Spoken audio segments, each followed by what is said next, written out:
Root mean square speed में क्या relation होता है। तो प्रीवियस क्लासेस में हम लोगों ने पढ़ा था VRMS root mean square speed का रिलेशन हम लोगों ने पढ़ा था मॉलिक्यूलर स्पीड के साथ कितना होता है। हम लोगों ने पढ़ा था वीआरएमएस इक्वल होता है square root 3RT by M. ठीक है,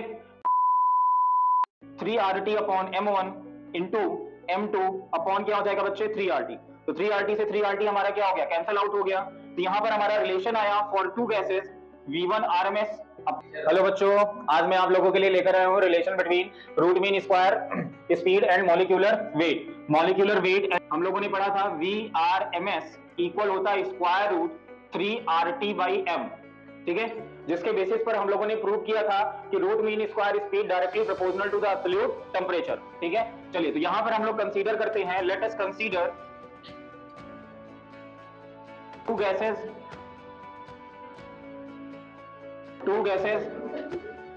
फर्स्ट VRS, पहले का आरएमएस स्पीड क्या है V1 हमने मान लिया आरएमएस, एंड दूसरे का आरएमएस स्पीड हमने क्या मान लिया V2, एंड मासेज इनके जो हैं, इनके जो मासेज हैं वो क्या है बेटा M1 एंड क्या है बच्चे M2 है। ठीक है, एंड दोनों को हम लोगों ने क्या किया है, दोनों गैसेस को हम लोगों ने, दोनों गैसेस का जो एब्सोल्यूट टेंपरेचर है वो क्या है सेम है, एंड सेम एब्सोल्यूट टेंपरेचर, दोनों गैसेस का एब्सोल्यूट टेंपरेचर क्या है T है।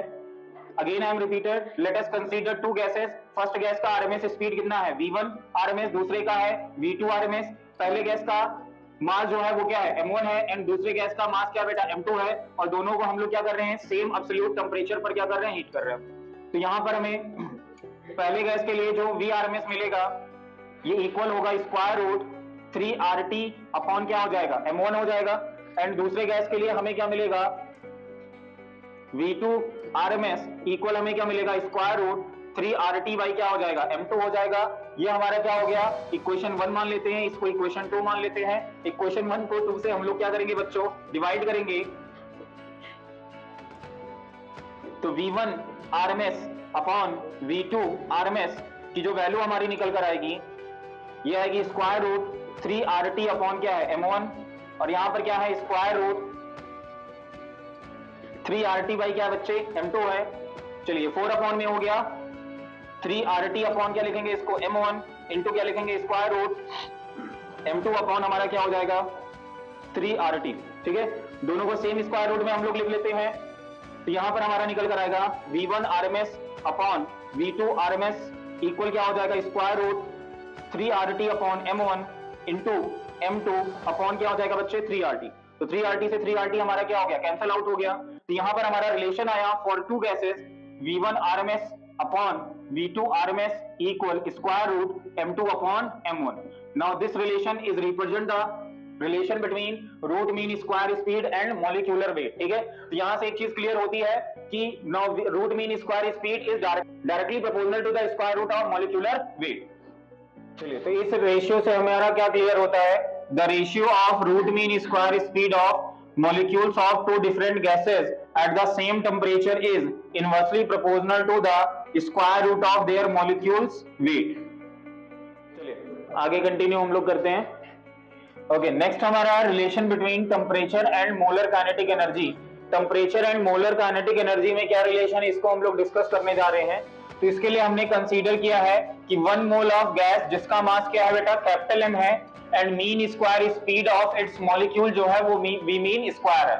तो अगर हम बात करें then the kinetic energy of 1 mole of kinetic energy अगर हम बोले तो काइनेटिक एनर्जी का जनरल फार्मूला हमारा होता है हाफ mv स्क्वायर, एंड यहां पर जो हमने मॉलिक्यूलर का मीन स्क्वायर स्पीड लिया है वो क्या है V मीन स्क्वायर है, तो V मीन स्क्वायर। एंड अभी प्रीवियस डेरिवेशन में हम लोगों ने देखा था VRMS इक्वल क्या होता है बच्चे VRMS is equal to square root 3RT by M।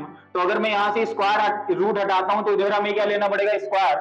Now doing square both side, तो अगर हम दोनों साइड स्क्वायर करते हैं तो यहां से स्क्वायर रूट हटेगा तो हमारा बचेगा क्या केवल V मीन स्क्वायर इक्वल हमें क्या मिलेगा 3RT बाई क्या मिलेगा बच्चे M।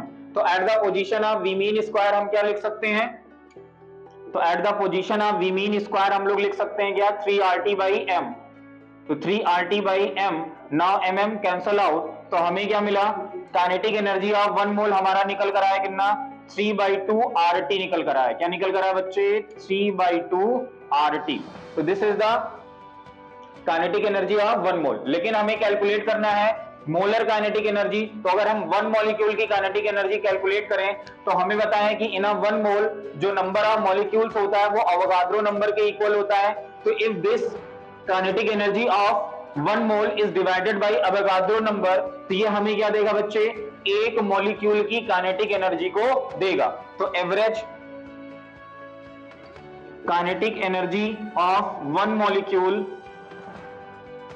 1 मॉलिक्यूल किसके इक्वल होगा बच्चे, it is equal to 3/2 RT by n के इक्वल हो जाएगा। And now this R by n is the ratio, ये R by n जो है ये रेशियो, ये क्या है, कांस्टेंट है। एंड इसको हम लोग किससे रिप्रेजेंट करते हैं, and this ratio is known as Boltzmann constant. इसको हम लोग किससे रिप्रेजेंट करते हैं, बोल्ट्जमैन कांस्टेंट से रिप्रेजेंट करते हैं। And it is denoted by small k।